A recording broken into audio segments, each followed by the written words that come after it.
Hola, bienvenidos nuevamente. Eh, Bienvenidos nuevamente. Los invitamos a todos a sentarse y ponerse cómodos, ya que a continuación vamos a dar paso al segundo bloque de nuestra semana de las energías renovables. En este segundo bloque se abordará la declaración del TE4, claves para la comunicación de instalaciones fotovoltaicas y evitar errores detectados en terreno, buenas y malas prácticas. Conoce todo sobre la presentación del TE4 y aprenda a identificar buenas y malas prácticas en instalaciones fotovoltaicas. Este segundo bloque te proporcionará las herramientas necesarias para garantizar la calidad y conformidad de tus proyectos solares. Nuestro expositor es Francisco Rodríguez Álvarez, profesional de la Unidad de Energías Renovables de la Superintendencia de Electricidad y Combustibles. Francisco tiene casi 10 años de experiencia en fiscalizaciones técnicas en terreno y documental de instalaciones de net billing. Los dejo con Francisco para que puedan disfrutar de su presentación y aprovechar su experiencia en el tema. Adelante, Francisco. Muchas gracias, Constanza, por la presentación. Muy buenos días a todos. Ya estamos en la última presentación de este seminario de esta semana. En las presentaciones anteriores nosotros hemos visto lo que es diseño, lo que hemos revisado la normativa, hemos visto plataformas, factibilidad técnica, y sobre todo la presentación tan buena de Franco recién, donde nos habla muy bien en detalle de cómo se construye una instalación fotovoltaica. Pero ya llevamos 10 años en el billing en Chile y nosotros nos ha tocado revisar muchas de las instalaciones en terreno respecto de este tema de instalaciones fotovoltaicas y de energía renovable en general. Sin embargo, vemos que el estándar es bueno, pero aún requiere modificaciones y hacer correcciones, sobre todo en los instaladores que están recién comenzando. Así que por eso, de todas maneras, siempre los estamos apoyando. Y el sentido de esta presentación es ver cómo vamos a hacer la declaración a la SEC. Vamos a hablar también al final de las buenas y malas prácticas, que son imágenes que nosotros hemos recogido de estas inspecciones y que nos muestran más o menos la realidad en Chile de lo bueno y lo malo de las instalaciones. Siempre referido a instalaciones principalmente domiciliarias.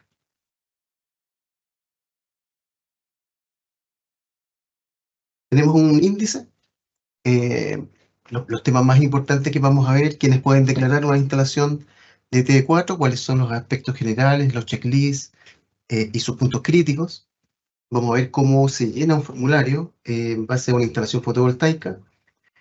Vamos a ver la fiscalización documental, errores principales que se cometen en las declaraciones, y después nos vamos a ir a las revisiones en terreno, que tiene este set de imágenes que yo les comentaba, que tienen indicaciones de buenas y malas prácticas. Así que vamos a conversar con el tema de quiénes pueden declarar una instalación fotovoltaica, en particular una declaración de TE4, del trámite eléctrico TE4. En la instrucción técnica del RGR01 queda bastante claro en el punto 6.1 qué tipos de declaración y cómo se hace el trámite. El documento en general, el RGR01, muestra todo el proceso, desde las licencias que se necesitan, muestra también todos los documentos que hay que ingresar, el detalle de informes fotográficos y en forma muy detallada muestra todo el proceso para poder ingresar los datos y hacer la puesta en servicio de las instalaciones. Pero me tocaba revisar recientemente las preguntas y hay muchas preguntas acerca de las licencias. Así que incluimos esta parte en particular que tiene que ver con las licencias y quiénes pueden declarar un T4. ¿Ya? La SEC entrega a los instaladores eléctricos 4 tipos de licencias que principalmente están indicadas por su estudio. ¿Ya? Por ejemplo, en la clase A tenemos profesionales que tienen título de ingeniero civil electricista o ejecución. En la clase B, técnicos superiores, también electricistas, siempre con el grado de electricista.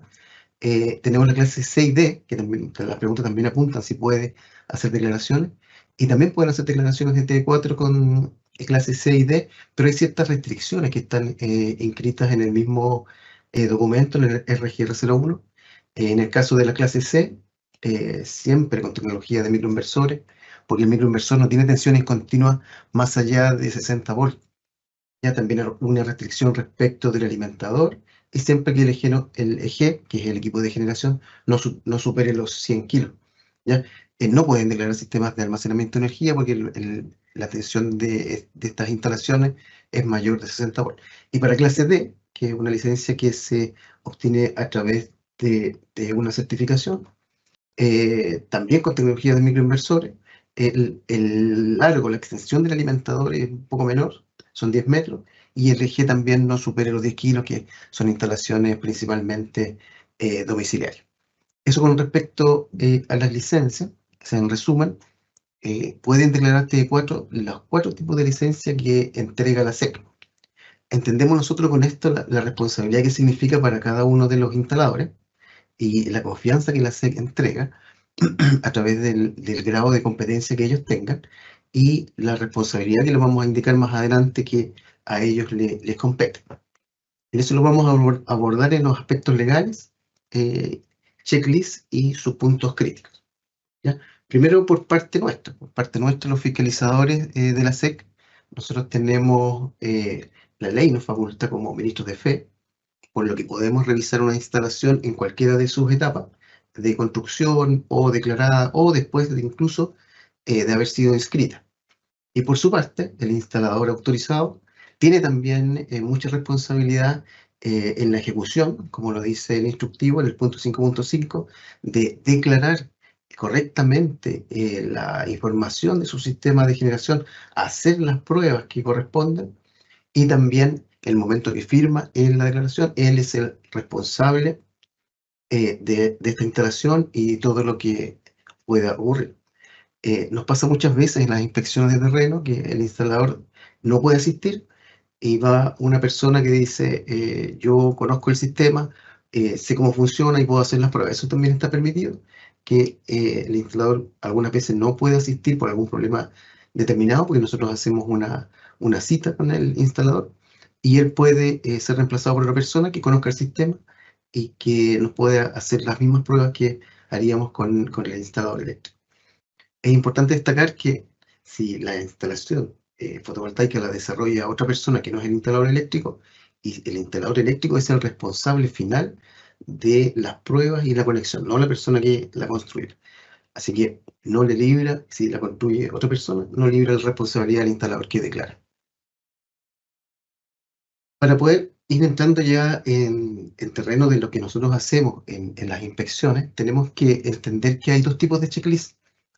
Principalmente, ya, un checklist que le llamamos TD o de inspección técnica de terreno, y un checklist que es documental, TD documental, y uno que es de terreno, donde hacemos una cita, digamos, a la instalación que fue declarada, y previamente se llega a un acuerdo con las horas, y nosotros hacemos una inspección que es visual, una inspección que hace pruebas, una inspección también que tiene, ¿cómo se llama?, mediciones también de puesta a tierra, hacemos pruebas de los dispositivos de protección, y en la inspección documental, que es hecha en oficina, nosotros revisamos que la declaración que los instaladores hacen coincida lo que él declara en el formulario, coincida con lo que se informa en los planos, y también con un informe de imágenes que muestra el detalle de la instalación, y que nosotros nos vamos haciendo, digamos, la idea.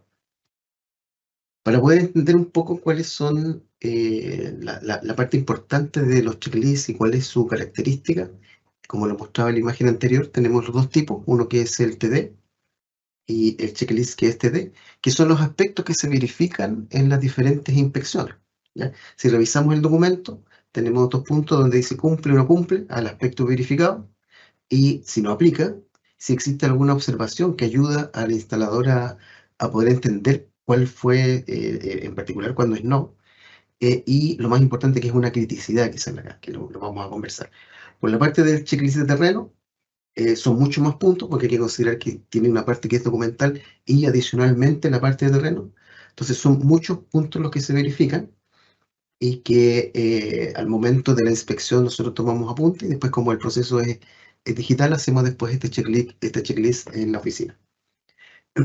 Respecto de las criticidades, ¿ya? Si yo pude mostrar acá donde dice CR criticidad, vemos en los dos documentos criticidad de tipo 1, criticidad de tipo 2, y solamente el checklist de terreno tiene criticidad tipo 3. Ya lo vamos a ver en detalle cuáles son estos puntos que definen estas criticidades. Esto va a aparecer siempre que la instalación se marque acá como no cumple, ¿ya? Nosotros en terreno siempre le explicamos al instalador, reciba su checklist, revise los puntos que dicen no, le hacemos nosotros un comentario para ayudar, y si tiene, por si tiene alguna duda del punto que ha sido rechazado, le digo, no mire los puntos que dicen sí, porque esos sí cumplen y están de acuerdo a la normativa vigente. Tres criticidades. Entendemos que la 1 y 2 son solamente documentales y la número 3 es de la inspección de terreno.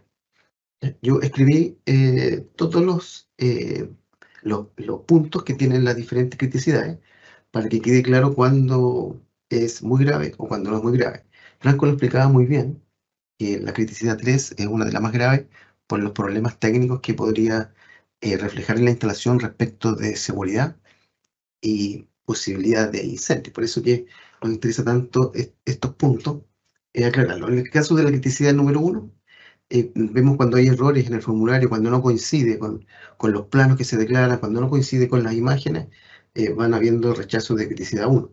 Si hay cálculos de estructura, nosotros siempre estamos haciéndonos una idea en la revisión documental, toda la información que se adjunta, y que debe estar siempre bien hilada y no deben haber contradicciones.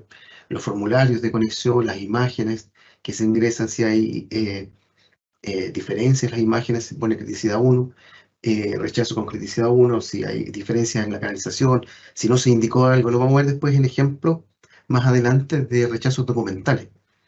Para el caso de la criticidad 3, perdón, la criticidad 2, cuando hay declaraciones que están en paralelo, por ejemplo, el instructivo es muy claro en decir que no se pueden ingresar declaraciones en paralelo con la misma dirección.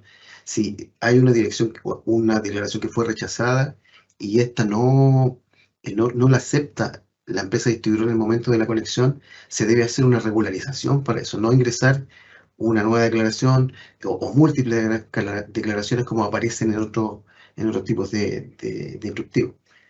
Por ejemplo, criticidad 2, declaraciones que están en paralelo, imágenes de tablero, imágenes de protecciones que no están, cuando la medida de tensión no aparece, todo eso es criticidad 2. Eso se hace en las revisiones documentales. La criticidad 3, quisiera irlo con más detalle, la subdimensión de conductores. Franco lo explicó muy bien, subdimensión de conductores generalmente ocurre en la parte de corriente alterna, ¿ya? Cuando hay diferencias importantes entre lo declarado y lo ejecutado, por ejemplo, cuando el plano dice que hay una cierta protección de algún tipo y uno va a ver en terreno y esa protección no está instalada, es una criticidad del tipo 3. Nosotros podemos entender que puede haber algún error en el plano y que se escribió mal, pero cuando efectivamente vemos en terreno que lo que está instalado no corresponde y representa un riesgo, también es criticidad 3. La protección diferencial. Nosotros tenemos cómo hacer pruebas de la protección diferencial. Nos interesa mucho que esta prueba, a través de nuestros instrumentos, haga operar las protecciones, porque entendemos que NetBearing es muy habitacional, es muy cercano a la gente. Nosotros entendemos que NetBearing está en los techos de las casas. Por lo tanto, la protección diferencial es una protección muy importante en la revisión en terreno. También las partes que son metálicas y no están aterrizadas, porque una persona podría tocarlas y energizarse y tener una descarga eléctrica o un choque eléctrico. Cuando no hay protecciones en las baterías, cuando no hay fusibles o protecciones termomagnéticas de corriente continua, cuando no hay limitación de inyección, si la empresa distribuidora indicó que debe haber una limitación de inyección y esta no existe, también es una criticidad 3. O cuando el inversor tiene inyecciones en modo isla. O sea, el inversor debe apagarse cuando no hay energía de la red, ¿ya? ¿Cuál es el problema de la criticidad 3? Como lo dice acá, esto puede llevar a un proceso administrativo y puede terminar en multa, ¿ya? Por eso es importante que tener en consideración todas estas observaciones que aparecen en el checklist. Yo le invito a los instaladores al momento que hacen la declaración y tienen una visita en terreno, revisen el detalle del checklist, cuáles son estas criticidades 3 para que no caigan en el problema de hacer una instalación que es muy riesgosa y también terminar en algún tipo de proceso administrativo. Eso respecto a todo lo que tiene que ver con quienes pueden declarar, los aspectos legales, pero vamos a ir viendo cómo se llena, cómo ingreso a la página yo para poder ir llenando una declaración, cómo hacer una declaración. Todo lo que se habló antes, finalmente del diseño y todas las herramientas que se necesitan para hacer la declaración, terminan ya con un proyecto que está construido. ¿Ya? En ese momento que yo tengo el proyecto que ya está construido, tengo que hacer la declaración ASEC a través de la página. Todo el proceso de formulario y de declaración es online, salvo que si existiera una visita en terreno, claro, como le explicaba antes, se coordina con el instalador, pero todo el proceso siempre es online. Por eso que mostramos aquí en las páginas, primero ir a la página de energía renovable, donde sale T4, T6, luego vamos acá donde dice generación distribuida para autoconsumo, y aparece un menú muy grande, muy completo, con mucha información, información de propietarios, como incluso sale la normativa que está presente, que se puede utilizar. Esta página, las personas que están haciendo declaraciones de energía renovable deberían conocerla muy bien porque tiene muchos elementos de ayuda. Incluso aquí van a quedar después las presentaciones que nosotros estamos haciendo, van a quedar también en esta página. Aquí se puede ver algunos documentos que están en consulta pública, como ya se conversaba antes, como los RGR. Y para poder entrar a la declaración, nosotros vamos aquí, declaración de T4, y aparece inmediatamente una imagen donde yo puedo ingresar a hacer la declaración. ¿Ya? Y por supuesto, como en todas las páginas, hay que ingresarse con los datos personales. Va a reconocer la licencia y todos los datos que se van pidiendo en forma adicional. Pero antes de partir con las imágenes que son de la declaración, me interesaría mostrarle que existe también, un poquito más abajo, un manual de usuario. Un manual de usuario de declarador TD4. Es un manual de usuario que está muy completo. Es un manual que tiene 75 páginas, que muestra en detalle, paso a paso, las diferentes páginas en que se enfrentan los instaladores cuando van haciendo su declaración. ¿Ya? Si bien yo entiendo que el trámite que tiene mucha información podría ser un poco engorroso la declaración, pero este manual de usuario está muy completo y está muy detallado, mostrando paso a paso cómo yo debo ir avanzando. Ingresar entonces una nueva presentación con un trámite. Una de las primeras páginas, yo no quise ponerlas todas, pero solo las que considere más importantes. En el punto 2 están todos los datos del declarador, su información, su dirección. Es muy importante dónde él vive, porque esta información que se registra acá es en el caso que existiera algún proceso administrativo o querer comunicarse con él de alguna manera. Esta información debe estar actualizada. Y en el paso 2.1 de la imagen, lo que yo les decía delante, hay 3 formas de hacer la presentación. La primera, que es una presentación nueva, cuando no existe ningún tipo de sistema previo.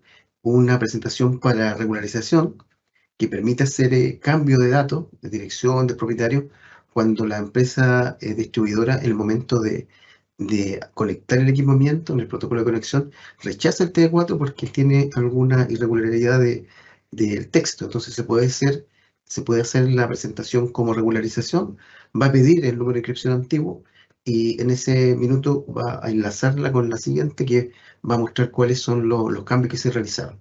Y también en la tercera posibilidad de hacer esta presentación es cuando hay una ampliación de capacidad. Esta ampliación de capacidad puede ser del mismo sistema de generación, que hay un aumento también de si es que tiene almacenamiento, o ambos. Entonces, yo tengo esta página que explica muy detalladamente cómo ir haciendo el paso a paso.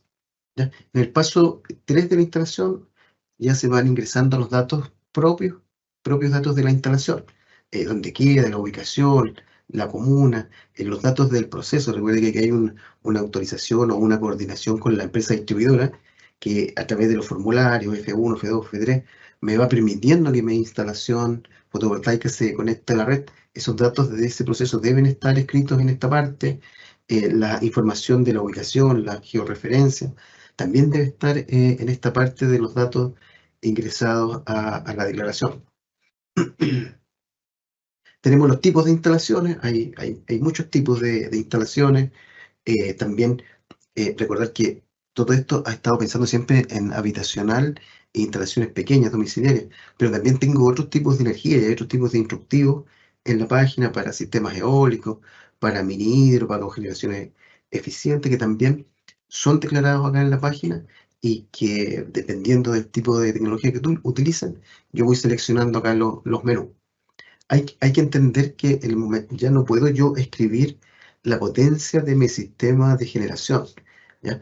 Yo lo que hago, elijo en estos menús desplegables, porque como se explicó muy bien anteriormente, los productos que se utilizan deben estar autorizados por SEC, tanto los paneles, los inversores. Entonces, si bien yo no escribo en mi declaración cuál es la potencia final a declarar, la plataforma la calcula en forma automática, mirando los productos que yo ingresé. Ingreso un cierto número de paneles y se obtiene una determinada potencia que es en corriente continua, y ingreso uno o más inversores que me determinan la potencia en la parte alterna. La plataforma en forma automática va a tomar la menor de las dos para ingresarla como la potencia de declaración. Así que muchas consultas dicen, oye, no puedo escribir la potencia. No, porque no se escribe la potencia, sino que el sistema de forma automática decide la menor entre la que es de los paneles y de la potencia de los inversores. Recientemente, en una actualización que tuvo la página, se agregó poder ingresar datos de almacenamiento. Si bien la presentación no apunta mucho a lo que es almacenamiento, pero es bueno indicar que la declaración, el formulario, sí lo contiene, ¿ya? Y está muy detallada porque se tiene que indicar los tipos de batería, la cantidad de batería, lo que en la declaración o la versión anterior del formulario no lo tenía, solo se ponía qué potencia tenía nomás en la parte de almacenamiento. Ahora hay un gran detalle que se puede ingresar, incluso también la certificación de la batería, porque todavía no existe un proceso de autorización como el que tienen los paneles fotovoltaicos, sino que se requieren ciertas certificaciones para el caso de los diferentes tipos de batería, que deben ser agregadas acá adicionalmente a los adjuntos que finalmente tiene la declaración. Tenemos también, y esto es muy importante, en la configuración yo debo declarar cómo están configuradas mis protecciones, ¿ya? Sabemos que si el empalme es en baja tensión, la declaración de parámetros es en baja tensión, y si mi empalme es en media tensión, por supuesto la declaración de parámetros del inversor debe ser en media tensión. En la presentación anterior se explicó muy bien técnicamente cuál es el sentido de esta configuración, que no es más que definir ciertos parámetros de voltaje y corriente, perdón, de voltaje y frecuencia, donde el inversor puede trabajar. O sea, por ejemplo, yo miro acá 0,8 del valor nominal de 220, 0,8 176 por, o sea, el inversor no puede funcionar o no puede conectarse a la red con menos de 176 volts. Lo mismo para valores de voltaje alto, como el 115, por ejemplo, 1.15, que es 253 volts. O sea, el inversor no puede generar más de 253 volts. Entonces, define un rango de trabajo para que el inversor se pueda conectar. Todos estos datos yo los debo declarar en este formulario, pero es muy importante, y lo vamos a ver más adelante en la imagen de terreno, que exista un perfil de red, ¿ya? Porque el perfil de red resume todos estos datos, que estos datos de configuración no son nuestros, sino que vienen de la norma técnica de conexión de equipamiento de generación, y que deben respetarse cuando yo conecto un sistema de generación a la red, y que definen esta conexión o desconexión del inversor. Cuando estos se agrupan en un solo valor, se llaman el perfil de red. Ya muchas marcas lo tienen, y es muy fácil para el instalador escoger dentro de un menú que tiene el inversor el perfil Chile, que ya ha sido declarado con todos estos valores y que se carga en forma automática. Por eso el llamado siempre es a preferir estos inversores que tienen perfil de red, simplemente porque la otra forma es cuando no tengo un perfil, lo vamos a ver más adelante, se tiene que enviar un documento del fabricante, un adjunto, y configurar manualmente estas protecciones en el inversor, lo que puede llevar a algún tipo de error. Esta revisión que nosotros hacemos de la información, ya sea en la parte documental como en la parte terreno, también es causal de rechazo cuando no existe la forma de comprobar que el inversor está conectado o está bien configurado y está conectado a la red. Por eso es importante que el perfil de red todos los fabricantes lo tengan. Entendemos que algunos están en proceso y que algunos requieren documentos como declaración de fabricante, pero lo vamos a ir viendo en las imágenes más adelante. Dentro de los adjuntos, porque el formulario tiene partes que se llenan manualmente, datos como los vimos de las direcciones, datos de mi sistema de generación, pero también yo tengo que incluir una gran cantidad de documentos adjuntos, porque el que está revisando debe conocer los planos, debe conocer las memorias explicativas cuando aplican. Todos esos documentos pueden ser ingresados como documentos adjuntos en la declaración y existe una capacidad máxima de 10 megas, aquí lo dice, de la plataforma también. También hay documentos a veces que nosotros solicitamos cuando hay algún caso muy particular, ingrese este documento a través de los adjuntos para que quede en la declaración. También se pueden agregar documentos que no específicamente tienen un nombre, por ejemplo, que están arriba dice plano, de proyectos, memoria. Podría haber otro documento que se ingrese por algún caso particular. Todos los adjuntos son revisados al momento de la revisión documental y cuando nosotros hacemos una inspección de terreno, esta información ya la tenemos nosotros en un tablet para ir comparando con lo que se ha construido. Así que toda la información de adjunto debe ser subida de esta manera. A nosotros no nos interesa cuando un instalador dice, mire, yo tengo el documento, se lo envío a su correo. A nosotros no nos sirve eso porque nosotros queremos que la declaración, en este punto en particular, tenga toda la información. No que yo tenga parcial o franco, alguno de los que trabajan acá, tenga la información en particular de un proyecto, sino que la declaración sea muy transparente y tenga toda la información cuando yo digito o busco información acerca del determinado número de folio. Existe en el mismo manual un detalle en una tabla que yo puse acá, un detalle de qué documentos adjuntos se deben ir incorporando a las declaraciones y principalmente depende de su tecnología y depende también de la potencia del sistema de generación para ver cuál documento sí y cuál documentos no se deben ingresar a la plataforma. ¿Ya? Tenemos acá varias columnas que tienen que ver con la instalación fotovoltaica, si no es fotovoltaica, si tiene almacenamiento acá de color naranja, si son ambas, y cuáles son, en forma horizontal, están todo lo que se requiere como plano, memorias de cálculo, informe de ensayo, voy a ir refiriéndome a cada uno. Por ejemplo, informe de ensayo se requiere para proyectos que son mayores de 3 kilos, un informe de pruebas del sistema se requiere, en el caso de almacenamiento para todas las instalaciones, las memorias de cálculo, que es una memoria de cálculo estructural. Hay algunas preguntas también que estuvimos contestando en la mañana acerca de esto. Cuando las instalaciones son mayores a 30 kilos y estas instalaciones están sobre techo, se me requiere la memoria de cálculo estructural, que la firma un ingeniero estructural o de acorde a esa carrera.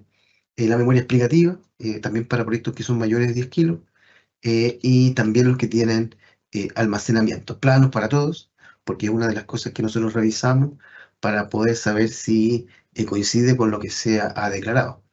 ¿Ya? También hay un checklist de evaluación donde se pueden ir mirando todas las pruebas que prácticamente son las mismas que hacemos nosotros y que para proyectos mayores de 3 kilos también debe ingresarse a la plataforma.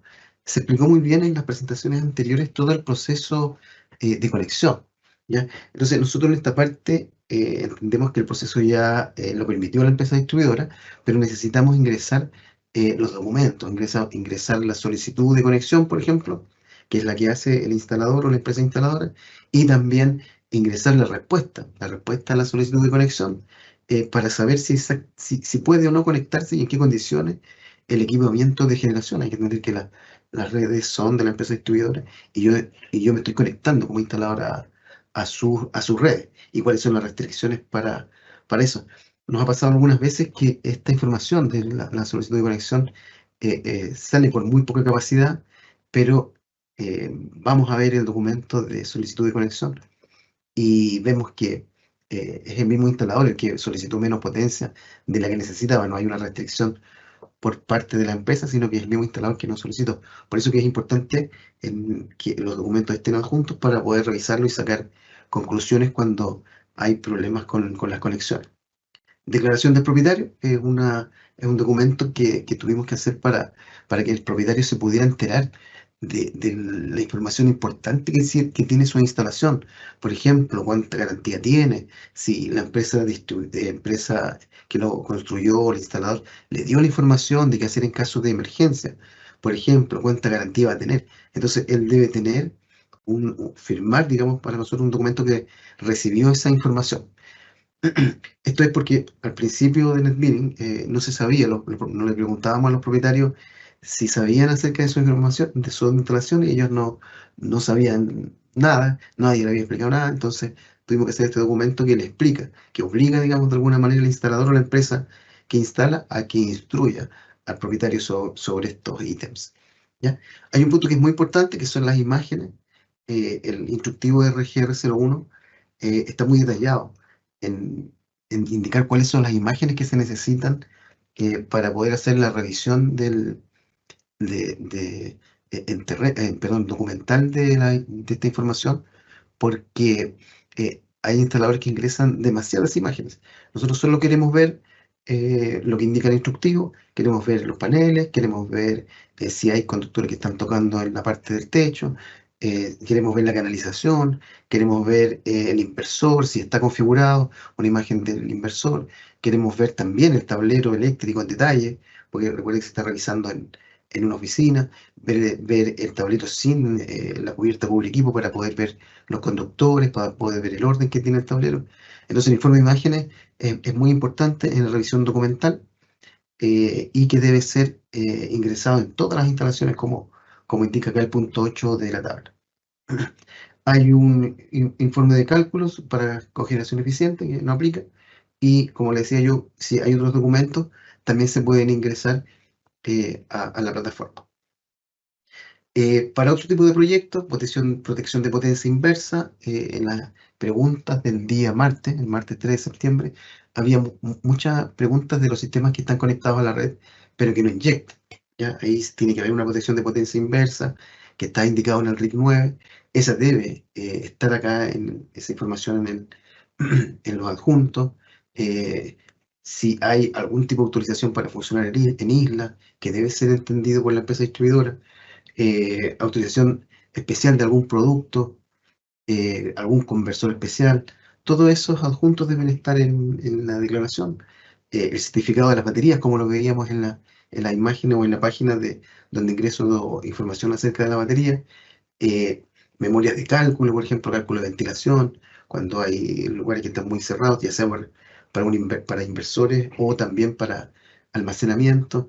En general, la tabla está muy completa, mostrando todos los adjuntos que se deben tener en el ingreso de una declaración.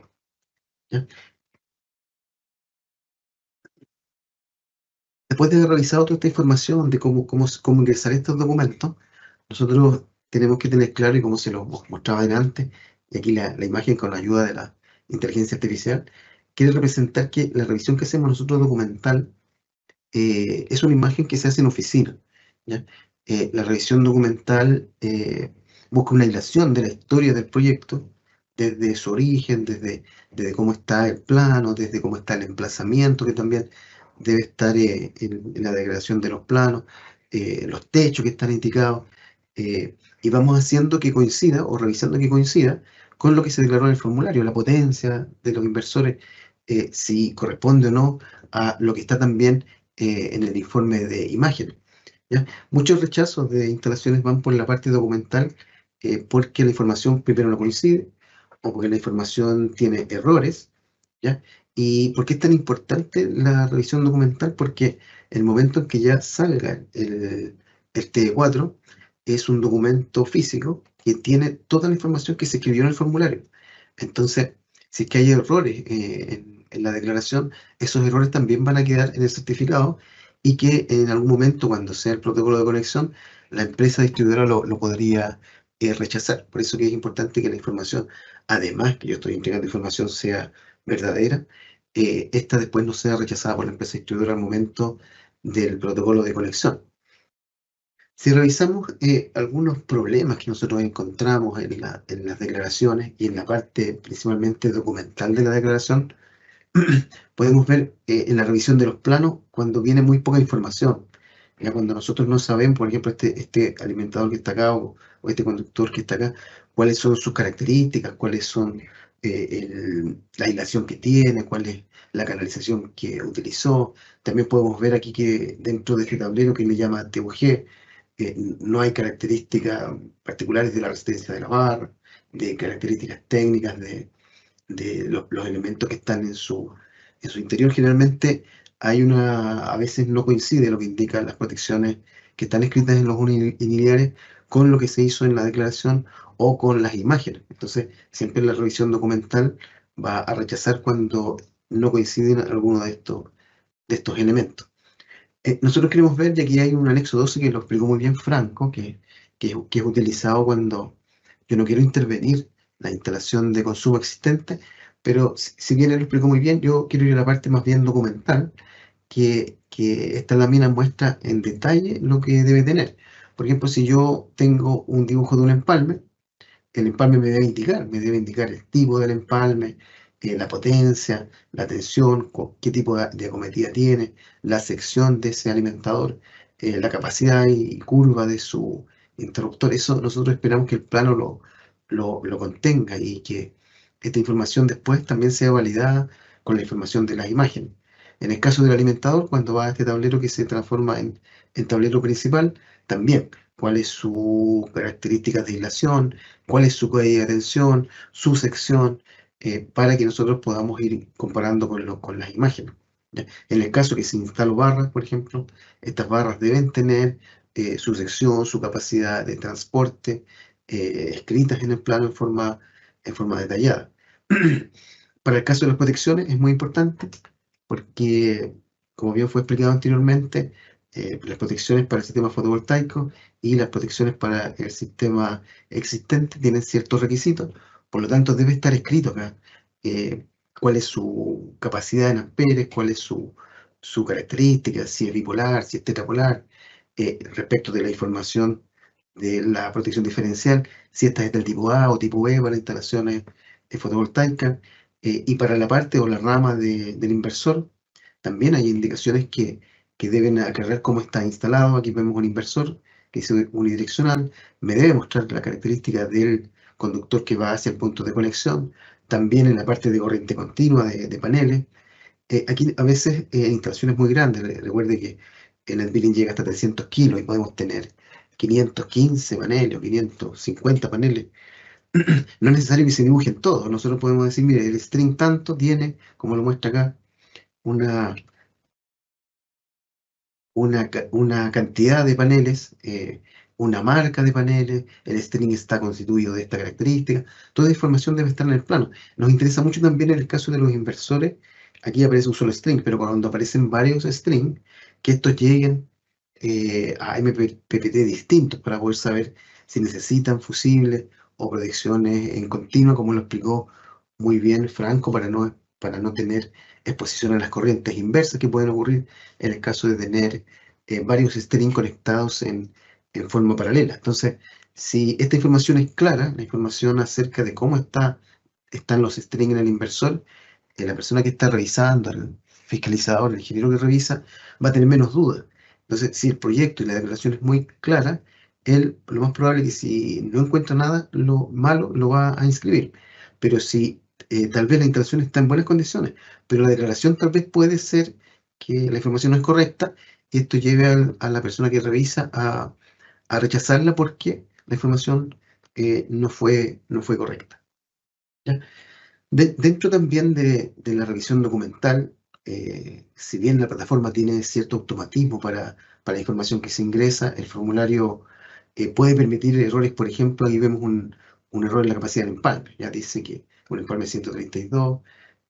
Tiene muchas reglas de negocio en la plataforma para poder que los datos que son ingresados sean correctos, pero por supuesto hay ciertos detalles que son manuales y que al momento de generar finalmente el documento T4 nos van a llevar errores. Por eso el mensaje es ser muy prolijo en la declaración para que este tipo de errores no se cometan, porque llevan al rechazo. Y también había una pregunta en la mañana: ¿cuánto demora la SEC en revisar? Nosotros tenemos 10 días hábiles, son 2 semanas, y un rechazo significa 10 días hábiles más. Entonces, si la declaración es prolija, la posibilidad de rechazarlo es muy baja y no van a tener pérdidas de tiempo. Continuando con lo que tiene que ver con la declaración documental, es muy importante lo que hablamos antes del perfil de red. En la parte de productos, donde yo ingreso ya sea los módulos fotovoltaicos como instalador, digamos, o los inversores, que el inversor tenga perfil de red. Aquí podemos ver que dice que sí en la primera imagen, ¿ya? El inversor en particular sí tiene perfil de red. Lo que hablamos delante, que a través de un menú que tiene el inversor, yo puedo elegir el país. Ahí dice Chile B, por lo tanto me carga estos valores de configuración. La información que aparece aquí, en particular en esta parte, es una información que se obtiene, que no la ingresa el instalador, sino que se obtiene a través de la autorización del producto. Entonces, no se puede cambiar. Si el producto fue autorizado con perfil de red, va a aparecer acá en esta parte, y a nosotros nos interesa que, si dice que sí, tenga al menos una imagen de cómo se llama ese perfil. En particular en terreno, al revisar esta parte, inversores con perfil de red, nosotros le pedimos al instalador, muéstrame el perfil de Chile, o también muéstrame los parámetros de uno en uno. O sea, en algunos casos es posible, en otros casos el inversor no tiene una pantalla y se puede ver a través de alguna aplicación o de alguna conexión con un computador. También es válido para nosotros que lo muestre, siempre que coincida, por supuesto, la información del número de serie del inversor, para estar seguros nosotros de que el sistema sí está configurado a la norma chilena y con los parámetros de configuración. Respecto de dónde dice el perfil de red, o sea, perdón, dónde dice la normativa, lo podemos ver en el instructivo, en el RGR01, en el punto 6.3.4, donde en el caso que no tenga perfil de red, debe haber una declaración del fabricante de los ajustes, y como dice aquí, se eximen de esta declaración los que tienen perfil de red chileno. Aquí tenemos, por ejemplo, una imagen de otro producto que no tiene perfil, y que nosotros inmediatamente en la revisión documental, al no tener perfil, vamos a ir a buscar este documento que aparece acá al lado. Aquí es la declaración del propietario, donde el propietario indica: si bien no tengo perfil de red, mi producto no tiene perfil de red, pero sí está configurado o se puede configurar a la norma chilena, a la norma nacional. Estos valores que aparecen aquí son los mismos que vimos en el formulario en el paso de la protección RI. En algunos casos, esta documentación está, en algunos casos no está. Esta es una causal de rechazo de la revisión documental, cuando no está esta declaración de ajuste. También en el caso de la revisión de terreno, es muy importante que no solo sea un documento, sino que estos datos que aparecen acá estén realmente configurados en el inversor. Hay instaladores que utilizan un tipo de documento estándar, digamos, para todas sus declaraciones. Nosotros le decimos: oye, pero esto no tiene firma, no es particular del inversor que tú estás declarando. Eso es lo que nosotros queremos. Si bien la autorización de producto indica que el inversor o el panel puede funcionar, pero en particular el inversor, nosotros queremos saber si está configurado o no. Eso es lo que necesitamos asegurar.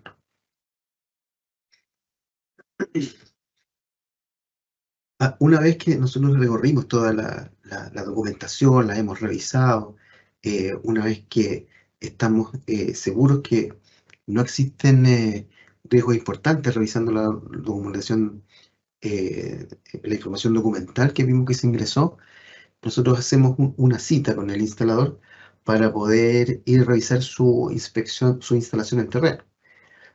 siempre se coordina con él, se le llama por teléfono, se envía un correo formal, hay una hora acordada, en algunos casos, como lo explicaba el instalador, puede decir yo no puedo asistir, pero puede ir una persona que lo reemplace, nosotros le decimos perfecto, pero tiene que conocer la instalación, tiene que al menos haber trabajado en la instalación, conocer dónde están sus diferentes partes, porque nosotros vamos a hacer pruebas, nosotros vamos a abrir tableros, nosotros nos vamos a subir al techo en algunas condiciones, siempre que sea seguro. También tenemos un dron para hacer inspección desde arriba, y una vez que hemos coordinado esta inspección, que generalmente son varias en un día, nosotros hacemos una revisión de lo que contiene la instalación. Ya, aquí tenemos estas son imágenes reales de una casa. Claro, están sobrepuestos los productos, pero es para mostrar más o menos cuál es la secuencia de inspección en terreno. ¿Ya? Nosotros, si bien acá los paneles están en forma coplanar, nosotros nos interesa que no existan conductores que estén tocando el techo, porque sabemos que van a estar sometidos a temperaturas altas. Nos interesa la rotulación que tiene el techo respecto de la seguridad, porque sabemos que es un equipo que tiene un determinado voltaje en corriente continua, de acuerdo a la cantidad de paneles, y que siempre que haya sol va a estar ese voltaje. A veces tenemos instalaciones que son muy grandes, que requieren estas domésticas, que requieren pasillos técnicos, por ejemplo, que requieren otro tipo de inspección, pero nos interesa mucho la protección referente a la parte de corriente continua, que es la que llega al inversor. Y como yo comentaba, en el inversor nos interesa que principalmente esté configurado la norma chilena, ya sea en baja tensión o en media tensión, de acuerdo al empalme. Vamos a revisar en el inversor también si existe esta información a través de su pantalla o a través de alguna plataforma, el teléfono, algún computador que se conecte, y nos vamos a donde está inyectando el sistema, que sería el tablero. En el tablero le pedimos siempre que lo abran. El tablero ponemos instrumentos, amperímetros, hacemos principalmente pruebas de las protecciones, hacemos la medición de la puesta a tierra, ¿ya? Y esta debe coincidir con lo que él declaró. Todos estos datos que vamos revisando en terreno, nosotros los vamos haciendo coincidir con lo que él hizo en la declaración. Y finalmente el equipo de medida que debe tener sus rotulaciones, que debe estar eh, indicado para que la persona que va a tomar la medición sepa que en el futuro va a haber un medidor direccional y que tiene que tomar ciertos datos adicionales. ¿Ya? Y con esto nos vamos ya a las imágenes más de terreno. ¿Ya? Como yo les contaba, nosotros en estas inspecciones hemos recorrido el país, eh, apoyando también las direcciones regionales SEC, y nos vamos encontrando con cosas que nos damos cuenta que todavía falta, sobre todo con instaladores que son nuevos, que requieren mayor apoyo. Nosotros en las inspecciones también damos un apoyo en particular a los instaladores nuevos, para que puedan resolver sus dudas, y por supuesto le indicamos que los siguientes proyectos tienen que ingresar sin estos errores, o sea, no se pueden repetir los errores que ellos cometieron. Así que las primeras inspecciones para instaladores nuevos son muy didácticas por el lado nuestro. Le mostramos las instrucciones técnicas, le indicamos dónde sacar la información, ¿ya? Pero de alguna manera nosotros esperamos que, si bien comentaba yo al principio que el building ya tiene 10 años en Chile, que ya haya una madurez de un poco de las instalaciones. Así que nos damos cuenta que no es así, nos encontramos con este tipo de cosas, en particular este sistema de generación se conecta en los bornes de una protección existente que está en muy malas condiciones, y nosotros siempre indicamos, o el instructivo indica, perdón, que esta conexión del sistema de generación que vimos anteriormente en el esquema debe ir a un tablero eléctrico, en las barras principalmente de un tablero eléctrico, y aquí vemos que está conectado en los bornes de muy mala manera y que puede, por supuesto, tener algún tipo de riesgo. Esta instalación fue rechazada, y por supuesto esperando las correcciones que después se ingresan con nuevas imágenes cuando el instalador ya hace las mejoras. Siempre vamos a ir comparando una condición mala con una condición buena. Este visto verde bueno ya nos muestra cómo debería hacerse, un tablero ya bastante más grande, con sus barras rotuladas, donde dice que en esta barra se conecta un sistema de generación. También acá, en una barra ya un tablero de una casa, que se inyecte en esa barra y no en los bornes de las protecciones. Eso es algo que es muy recurrente, y por eso insistimos nosotros en el anexo 12, porque el anexo 12 de alguna manera hace un tablero nuevo que alimenta el existente y que también tiene las protecciones fotovoltaicas, porque entendemos que en muchas casas, muchos domicilios, las instalaciones o son muy antiguas o las instalaciones no tienen la protección, digamos, habilitadas para poder instalar los sistemas de generación. Aquí tenemos otras buenas y malas prácticas. Es un tablero que comparte protecciones en alterna, que son estas que están acá. Tiene muchas observaciones, porque está compartiendo las conexiones en corriente continua. Eso no está permitido. Tampoco está permitido que existan protecciones entre los paneles y el inversor. No debería haber nada entre los paneles y el inversor, solo el seccionador que es propio del inversor. El instructivo es súper claro en indicar esta condición en el punto 9.5.1. Por lo tanto, no debería existir esta protección, si bien está correcta que es de corriente continua, pero nosotros sabemos que agregar más cosas a ese punto son más posibles puntos de falla. Tampoco usa terminales.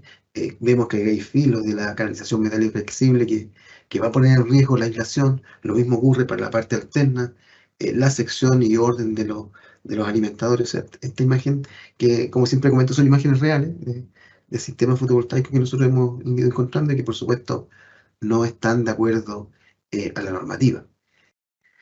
¿Por qué el 9.5.1 que veíamos recién no permite eh, protecciones entre los paneles y el inversor? Aquí tenemos una termografía que sacamos recientemente en otro caso, donde también vemos que comparte las protecciones de corriente alterna, un tablero, las comparte con protecciones de corriente continua, que vemos que no tiene ningún tipo de terminales. Y lo más importante es que la termografía nos muestra que ya, esto fue en un día de mañana, ya en la mañana ya la radiación era tan importante que la corriente que circulaba por la parte continua que llevaba el inversor ya tenía una temperatura importante. O sea, mientras más cosas yo coloque entre los paneles y el inversor, son más puntos de falla que van a hacer que la instalación tenga este tipo de riesgo, como lo muestra aquí la termografía. Además, este tablero no tiene su cubierta full equipo, que son cosas que no son del RGR 02, sino que de los RIC. RIC de tablero indica que debe tener, no permitir acceso directo al comando de la protección. O sea, tiene también muchas observaciones, pero en particular yo quería destacar que si bien estas protecciones termomagnéticas eh, pueden cortar o abrir el circuito de corriente continua, son absolutamente innecesarias como protecciones termomagnéticas, porque si podemos ver la imagen, aquí son 16 amperes, nunca la corriente del Excelin va a llegar a 16 amperes. Franco mostró ahí cuáles eran las corrientes del string y que estas estaban muy cercanas a la corriente de operación. Por lo tanto, poner protecciones en eso prácticamente solamente servirían de seccionamiento, nunca van a operar como protección. Así que esa imagen es una imagen real de una termografía y que por supuesto pone en riesgo por temperatura la instalación. El equipo de medida. En las consultas en la mañana también había muchas consultas respecto de los equipos de medida, a quién le corresponde. Sí. La norma técnica es muy clara en decir que la norma técnica de NetBilling, que los equipos de medida son responsabilidad de la empresa distribuidora. Por lo tanto, los instaladores no pueden intervenirlo. Ellos pueden hacer después de la salida del equipo de medida de alimentación su instalación, pero aquí vemos que se perforó el equipo de medida, se cambiaron los conductores, existe rotura de sello. Entonces, esta condición no puede estar, va a ser rechazada también en el momento del protocolo de conexión por la misma empresa distribuidora, que va a haber esta intervención. Por lo tanto, los equipos de medida son de responsabilidad de la empresa distribuidora y no deben ser intervenidos. Imágenes ya de paneles. Aquí vemos una imagen de un panel fotovoltaico en una instalación coplanar. Coplanar es cuando está paralela al techo, pero podemos ver una tremenda cantidad de conductores que están debajo y que, por supuesto, están en desorden, no están amarrados, como indica el instructivo en el punto 1.18. Acá hay un gran riesgo de que estos conductores se dañen al tocar directamente el techo. También están tocando el backchito o la parte de atrás del panel, que también toma mucha temperatura. Va a haber pérdida de aislación de los conductores. Si bien sabemos que los conductores fotovoltaicos tienen doble aislación, que están preparados para las condiciones climáticas, someterlos a estas condiciones en algún momento van a hacer que pierdan aislación, tengan contacto con las partes metálicas, las energicen, o simplemente esas pérdidas de aislación indiquen al inversor que no debe operar. Entonces la planta va a quedar sin funcionamiento por pérdidas de aislación, y nadie va a saber por qué ocurre. Así que todo lo que tiene que ver con el orden de los cables, de los conductores en corriente continua, bajo los paneles, yo entiendo que como horario es difícil de ordenarlo, pero cuando se está haciendo recién la instalación, y los mismos instaladores lo comentan, que cuando se están poniendo panel a panel, ya deben ir quedando ordenados los conductores con amarras plásticas, que son resistentes a los rayos ultravioleta para que no se rompan, y no permitan esta condición de riesgo para los conductores. Hablamos dentro de las condiciones críticas, la puesta a tierra de partes energizadas. Aquí podemos ver una caja de derivación metálica, con una canalización abajo metálica flexible, con la cual no está puesta a tierra, ¿ya? Esto no asegura la puesta a tierra de las tuberías. Lo mismo pasa cuando tenemos cajas de derivación que son metálicas con canalizaciones plásticas, porque nosotros vemos que la caja de derivación es el único elemento que puede llevar a puesta a tierra a las canalizaciones que son metálicas. Por lo tanto, tampoco aplica. En este caso en especial de la foto, el punto 17.1 del instructivo indica que todas las partes metálicas deben estar puestas a tierra. A nosotros nos interesa mucho que este punto se cumpla, y es uno de los puntos que también está indicado en el instructivo como crítico, porque como yo les nombraba, en net billing, generación residencial, en esta parte está muy cercano a las personas. Entonces podemos ver inversores que están en los patios, inversores que están en los jardines, canalizaciones metálicas que están muy cerca de que personas, niños lo toquen. Por eso a nosotros nos interesa mucho que en particular esta condición no ocurra, que hacemos la medición de continuidad, y si hay partes importantes que no están puestas a tierra, por supuesto son una criticidad 3 cuando están realizadas en una inspección de terreno, ¿ya? ¿Cómo debería ser? Vemos en la imagen de arriba que están todos los cables ordenados. También es una instalación coplanar, está muy bien amarrado, no hay ninguno que toque el techo. Se pueden ocupar las mismas costaleras o guías que tiene la estructura de los paneles para amarrarlos y ordenarlos. Hay muy poco riesgo. En la parte de la imagen de abajo, claro, como existe una estructura, ya está un poquito más separado el panel del techo. Está todo también muy bien ordenado, tiene su caja de derivación como indica la normativa, que recibe con prensa stop a los conductores de corriente continua, lo lleva a través de una canalización metálica flexible al inversor. O sea, esta parte, como dice el visto bueno aquí, está correctamente ejecutada. Así debería verse una instalación, ya sea coplanar o en una estructura, sin conductores que estén con riesgo mecánico y que estén tocando el techo, ¿ya? Aquí tenemos unas buenas prácticas, la caja de derivación, cómo debería llegar la puesta a tierra. Nosotros sabemos que la estructura y los paneles en el techo, todos deben estar aterrizados, todos deben llegar con los conductores de corriente continua, como se ve en esta imagen. La puesta a tierra que viene del techo debe tener una continuidad hacia la barra del tablero eléctrico en la puesta a tierra. Debe tener además el aterrizaje de la caja de derivación y continuar de la forma correcta. Ahí se ve un conector cónico que está uniendo estas puestas de tierra.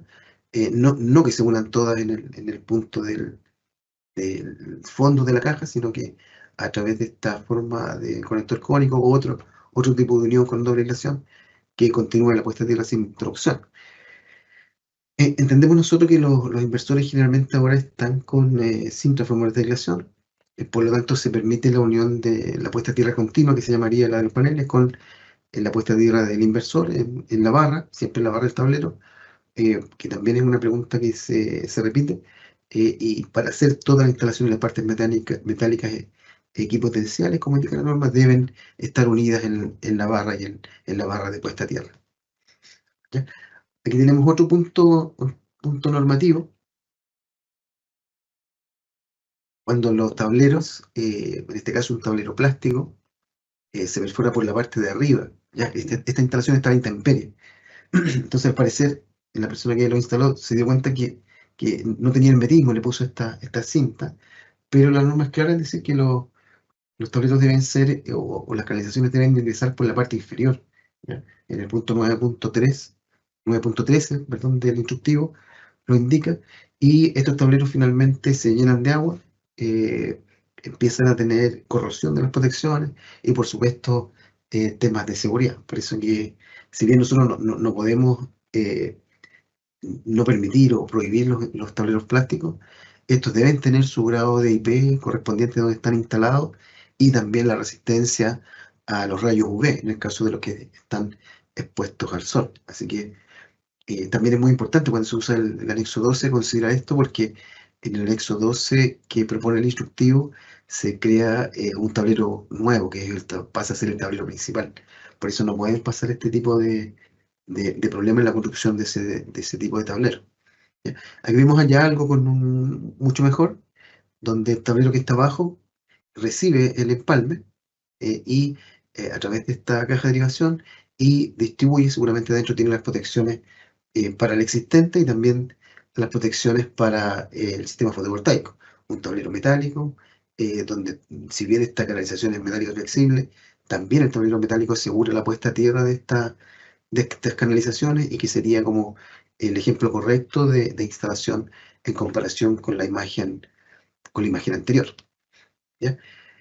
Tenemos acá un problema que tiene que ver con la sensibilidad de las protecciones. ¿Ya? En el RGR02, en el punto 14.16, quedó muy claro el tema de la sensibilidad de los diferenciales. Para equipamientos de generación menores de 10 kilos, que son domiciliares, que son habitacionales, la protección diferencial no debe ser mayor, o sea, no debe ser superior a 30 miliamperes, ¿ya? Y en el caso que sea mayor de 10 kilos, sí puede usarse protección de 300 miliamperes. Nosotros tenemos claro que la protección de 30 miliamperes sí protege a las personas, no así la de 300 miliamperes, por lo que este punto consideramos muy importante y sí es una causal de rechazo cuando la protección diferencial no cumple este punto. Podemos ver aquí en la imagen, dice, tal vez por la interpretación a lo mejor de las características de la protección, dice sensibilidad 0,3 amper. Tal vez eso llevó a confusión a lo mejor al instalador, pero esta era una instalación bajo los 10 kilos. Entonces, la protección diferencial debería ser una protección de 0,03 amperes, que es 30 miliamperes para protecciones habitacionales. Entonces, cuando nosotros hacemos la prueba, por supuesto que no pasa esta protección y podría llegar a un proceso administrativo. Tablero, todo lo que indica el RIC de tableros. Cuando se tiene que perforar la cubierta cubre equipo, que es la que está aquí, se supone que la cubierta cubre equipo me protege de acceso a mi parte que está energizada. Yo tengo que tener solamente la maniobra de las palancas de accionamiento de las protecciones. Pero aquí vemos esta cubierta, está muy mal terminada. Esta cubierta tiene filo, tiene óxido. Las personas podían estar sometidas a ese riesgo. Por lo tanto, la indicación del instructivo es que deben recubrirse o limarse estas rebabas y completar con la pintura galvanizada correspondiente para poder ser parte del tablero, lógicamente en este caso existente. Conductores de puesta a tierra, aquí hay una forma bastante irregular de la puesta a tierra, se puede soltar, debe ser en una barra, un borde que la asegure. Aquí llegan todas las puestas a tierra. Está bien que lleguen todas, pero esta forma de conexión, que no es en una barra, por supuesto va en algún minuto a hacer que estas se suelten y que alguna parte de las que están siendo protegidas por la puesta a tierra no tenga esa protección. Podría ser la tierra de los paneles, o la tierra del inversor, o la tierra que va hacia el existente, o la malla. Entonces deben considerarse la correcta conexión de estos puntos. ¿Ya? Aquí tenemos canalización, que es metálico flexible, muy utilizada en sistemas de aire acondicionado. De ahí viene un poco el uso en sistemas fotovoltaicos. La canalización metálico flexible debe tener filtro UV, y esta debe estar indicado en la canalización. Hay muchos tipos de canalizaciones metálicas flexibles en el comercio, pero para instalaciones fotovoltaicas debe asegurarse que éstas resistan las condiciones climáticas, que tengan su filtro para la radiación solar. ¿Ya? Eso está indicado en el RGR02 del 2020, y que en el punto 1.5, 1.11.5, en la letra B. ¿Ya? Aquí tenemos cubiertas cubre equipo, tal vez no se aprecia muy bien la imagen, pero esto fue una especie de solución artesanal para poder cumplir con lo que indica la normativa de cubierta cubre equipo, pero esta es una mica, un tipo de plástico, ¿ya? Y en el RIC de tablero, el 6.1.3, dice que esta cubierta cubre equipo debe ser del mismo material que el gabinete. Pues, hay una razón muy importante, porque si es un plástico que no es ignífugo, podría en algún momento una alta temperatura hacer que este se queme, y que por supuesto produzca problemas a las personas. Esto pasa a ser el tablero principal, por eso es tan importante que se respeten todas las indicaciones de seguridad que tiene el RIC 2 de tablero.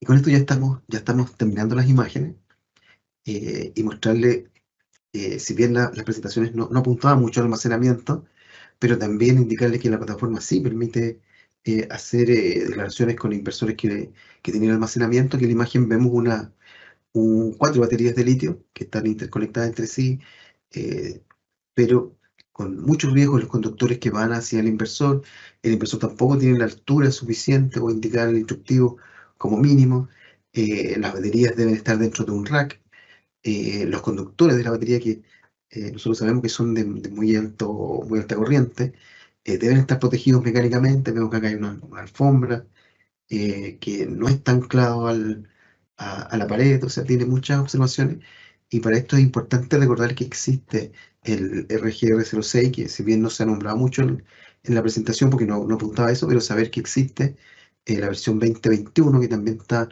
en consulta pública, la modificación de este año. Creo que el próximo año ya va a ser la definitiva, pero en el punto 9.7 dice todos los BS, los sistemas de batería, deben tener un rack o gabinete, ¿ya? Para garantizar que estén bien sujetas, garantizar que no van a haber partes expuestas a las tensiones de las baterías, y tienen mucho detalle respecto de cómo hacer la instalación de las baterías. Así que nosotros también vemos instalaciones que tienen este tipo de inversores que tienen almacenamiento, y cada vez vemos que las baterías de plomo ácido van saliendo y van entrando ya las baterías que son de litio.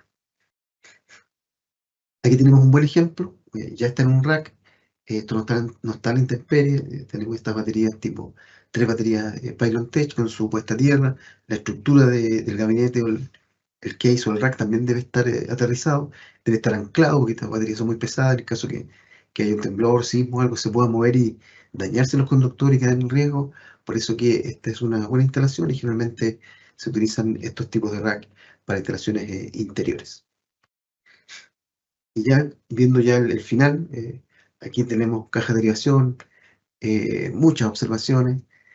Nosotros entendemos que hay instaladores que están recién empezando, pero también sabemos que hay muchos ya que tienen experiencia. Entonces, a nosotros nos gustaría no encontrarnos con este tipo de cosas, porque aquí vemos muchas observaciones. Mire, si usted se fija, tenemos conductores que son conductores de corriente continua que vienen de los paneles. Esos están unidos acá con el enroscamiento, están con cinta.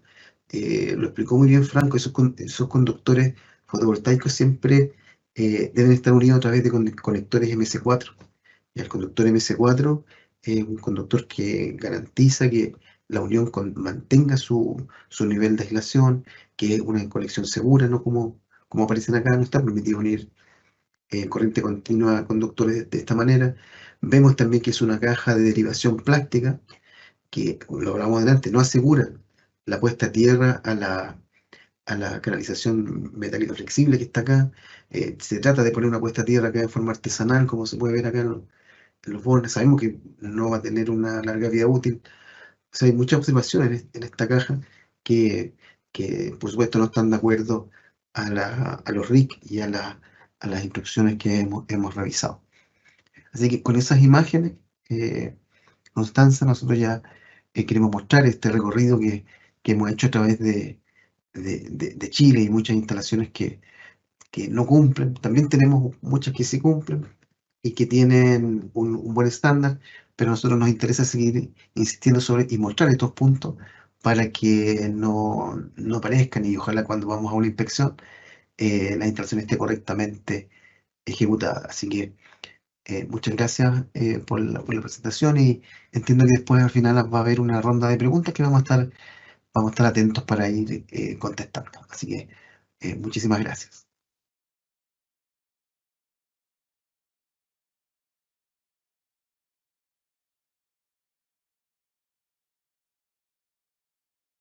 Muchas gracias, Francisco, por tu presentación. Y como tú mencionas, ahora vamos a hacer una ronda de preguntas. Todas estas preguntas son algunas de las que hemos podido recoger desde el chat de la capacitación y van a ser respondidas tanto por Francisco como Franco, nuestros expositores que han dado unas presentaciones muy buenas para todos los presentes. La primera pregunta será para Francisco, aprovechando que está aquí con nosotros, y la pregunta es la siguiente. ¿Cuál es la diferencia entre una criticidad 2 y una criticidad 3 del checklist? Gracias, Constanza, por la pregunta. Bueno, la diferencia que las criticidades 1 y 2 nos llevan a procesos administrativos. La criticidad 3 sí lo hace porque hemos considerado que es un riesgo importante de la instalación a través de conductores subdimensionados, por ejemplo, o partes que están sin puesta a tierra, o que algunas protecciones no operen. Entonces la criticidad 3 es una criticidad que solo corresponde a un checklist de terreno, que son inspeccionadas por nosotros, y como ministro de Fe nosotros levantamos esta información para continuar con un proceso administrativo que podría terminar en una multa de acuerdo a la revisión de nuestros abogados. Esa es la diferencia, Constanza.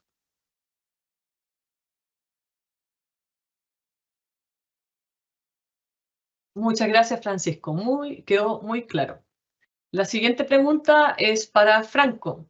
La consulta es si se realizará una actualización a los instructivos técnicos RGR y, de ser así, si hay una fecha tentativa para que entren en vigencia la nueva RGR. Franco.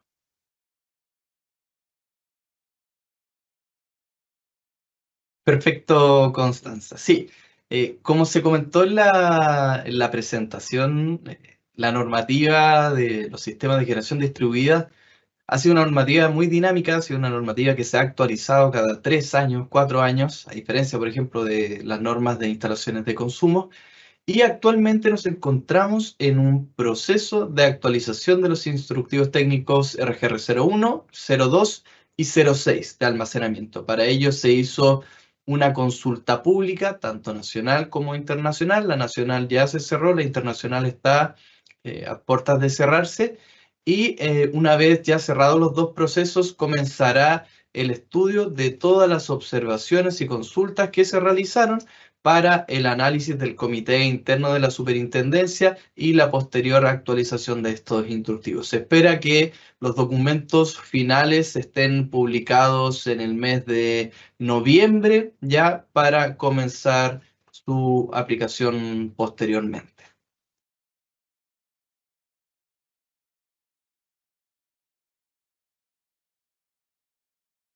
Muy claro, Franco. La siguiente pregunta es para Francisco y nos preguntan desde el chat qué tipo de protección diferencial debo utilizar para una instalación solar fotovoltaica residencial.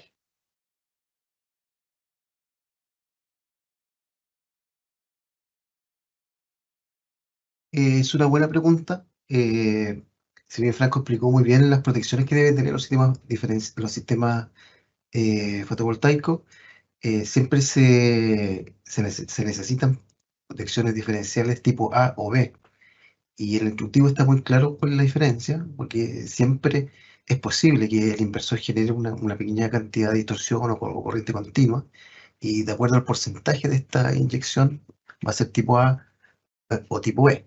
¿Ya? Si bien en un principio era muy difícil encontrar estas protecciones, pero el mercado ya las tiene, se pueden comprar, y y se pueden obtener. La diferencia principal es como que las protecciones diferenciales tipo AC normales pueden operar con esta corriente de fuga de los inversores, dejando las instalaciones sin operar, y sobre todo las que no tienen monitoreo van a estar un buen tiempo sin operar hasta que el propietario se dé cuenta. Así que esa es la razón de las protecciones tipo A o tipo B. Eso está escrito en el instructivo.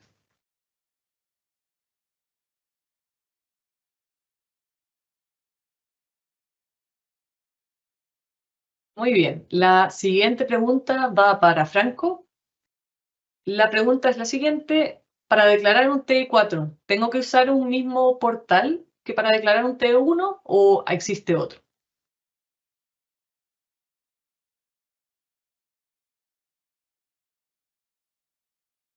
Súper, gracias, Constanza. Sí, vimos en el chat que habían algunas dudas respecto a dónde se debía declarar y comentarles que la declaración se hace por portales distintos. Hoy en día la superintendencia dispone de una página web donde se puede revisar todo lo asociado a los sistemas de generación distribuida, también electromovilidad, ¿cierto? Que se declaran por T6.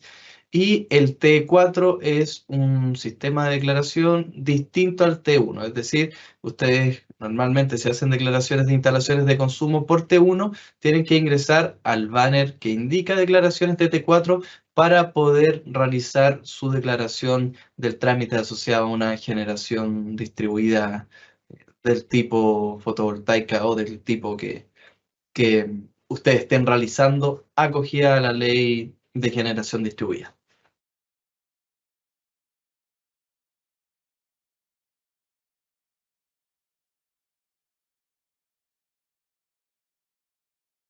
Muy claro, gracias Franco.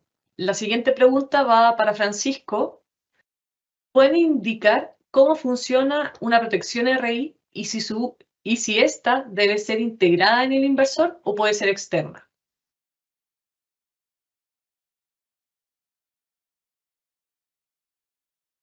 Perfecto, Constanza. Mira, la protección RI, en un principio para sistemas que son menores a 100 kilos, está incorporada en los inversores, ¿ya?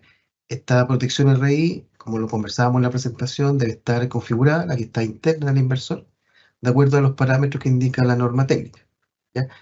Hay un caso adicional que cuando ya los proyectos, recuerden que el billing llega hasta 300 kilos, ya un inversor es muy poco, entonces hay varios inversores, por lo tanto, sobre 100 kilos, la norma pide una protección RI que es centralizada.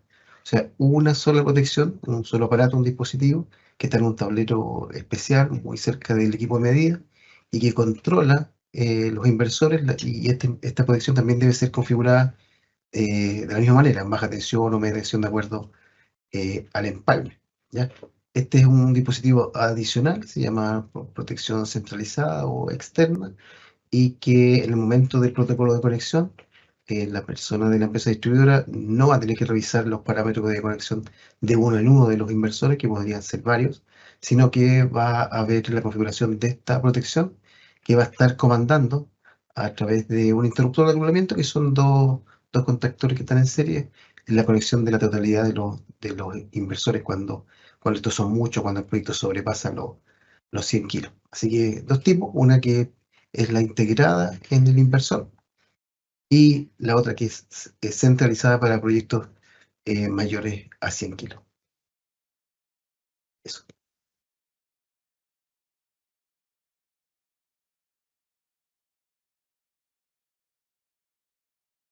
Gracias, Francisco. Ahora iremos con nuestra última pregunta que va a Franco. La pregunta es la siguiente. ¿Qué tipo de pruebas eléctricas se deben detallar en el informe de pruebas?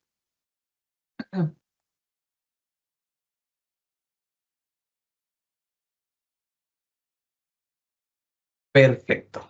Bueno, primero comentarles que en el instructivo técnico RGR 01, en el anexo 4.2, se encuentra el informe de ensayo de la instalación fotovoltaica. En este informe de ensayo se indican ciertos parámetros que hay que completar, ciertos puntos que hay que completar, y también algunas pruebas. ¿Qué pruebas son las que se piden normalmente? Prueba de resistencia de aislación de los conductores, prueba de sistema puesta a tierra, la continuidad también de todas las partes metálicas, ¿cierto?, al sistema de puesta a tierra, también prueba de conexión y desconexión del sistema fotovoltaico para verificar la protección anti-isla del inversor, y finalmente nosotros también realizamos, cuando fiscalizamos, una prueba de fuga de corriente. Se simula mediante un equipo una fuga de corriente en el diferencial para ver si éste está actuando dentro de los parámetros indicados en la normativa actual, que son para instalaciones menores a 10 kilos de 30 miliamperes. Esas son las pruebas principalmente, Constanza.